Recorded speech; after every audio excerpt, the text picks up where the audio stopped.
What's up, everybody? I'm John Wood, and I'd like to welcome you back to the Soundcheck Podcast. We're coming to you from KJHK 90.7 FM in Lawrence, Kansas, and we're a part of the award-winning Ad Astra podcast stream. Joining me today on Soundcheck is New York-born and LA-based singer, songwriter, activist, Raye Zaragoza. Raye, thanks for taking time out of your COVID quarantine to talk with me today. Thanks for having me. It's good to be here. So your new album, Women in Color, will be released soon from Rebel River Records. Congratulations, by the way. Mm-hmm. Thank you so much. It's really exciting. And, you started with the Heroin EP in 2015, then Fight For You in 2017, then the live release. How would you define your sound, just overall, as an introduction to some of these Jayhawks listening that may not have had the pleasure of experiencing your Americana music before? How would you define your sound? It's kind of like indie folk pop. It depends on the song. I think I could compare. I'm very much influenced by Joni Mitchell and First Aid Kit and the Fleet Foxes and Harry Chapin. And I think it's a little bit like, more modern day folk meets classic rock. Yeah, because I will have to say that Women in Color is a very relevant, very powerful, very Americana tour de force. It feels very earthy, very, I hesitate to call it just folk because folk limits it. I think you're right when you bring in the pop aspect. And when you mentioned Joni Mitchell, I do get that feel, or a Stevie Nicks style to your voice to it. I love that. Thank you. So, and your lyrics, a huge compliment. And your lyrics, well, you deserve it. The lyrics are very poignant. Your music's engaging. The message is quite powerful. What was the process like putting this album together from start to finish? Obviously, you got the global pandemic going on right now. You've got all the social, emotional, and racial distress going on in the country. What was the process like, and how did what was going on in the world affect, alter, or add to your process for creating Women in Color? Yeah, it's wild. I wrote most of these songs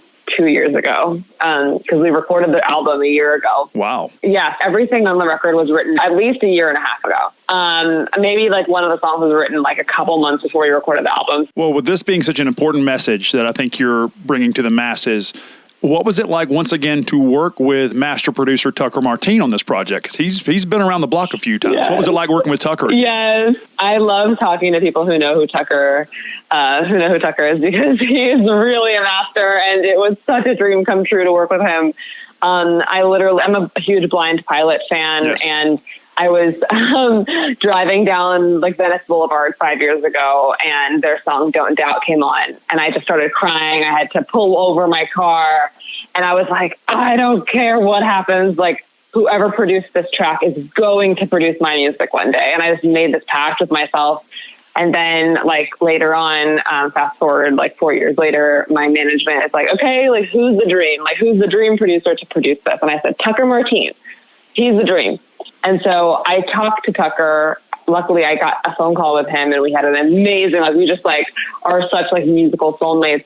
But I also talked to like so many different producers. I mean, I want to say like 30 producers. And wow. I told Tucker this, I said like with every producer I spoke to, I was just like, all I could think about was Tucker, I was like, I just want Tucker to produce it. And, he's an incredibly busy person. And so I was very lucky to be able to schedule something with him. I'm so grateful. And he's a wizard, and he's someone who his ear is out of this world. He can hear things that no one else can. And his attention to detail, and yet his ability to paint these incredibly beautiful, like song paintings is just completely bonkers. And I'm a huge fan, and I'm still on cloud nine that I got to work with him. It's definitely got a Tucker stamp to it. It's very tight. It's very clean. It sounds really good. Do you have any funny stories about working with him in the studio? Any funny stories you can share? Yeah, sure. It's so funny. So we had Colin Malloy of the Decemberists come in and play on the song They Say. And Tucker was like, yeah, Colin will play on your record. You just got to make sure you get him some Orangina. And so I like looked all over Portland for Orangina, and I got it. And then later, and after we recorded later that night, Tucker and I made like, I don't even know, all I had in his studio, because we wanted to celebrate the finishing of Fight Like a Girl, the mix. And so I made us cocktails, which was just Orangina and white wine.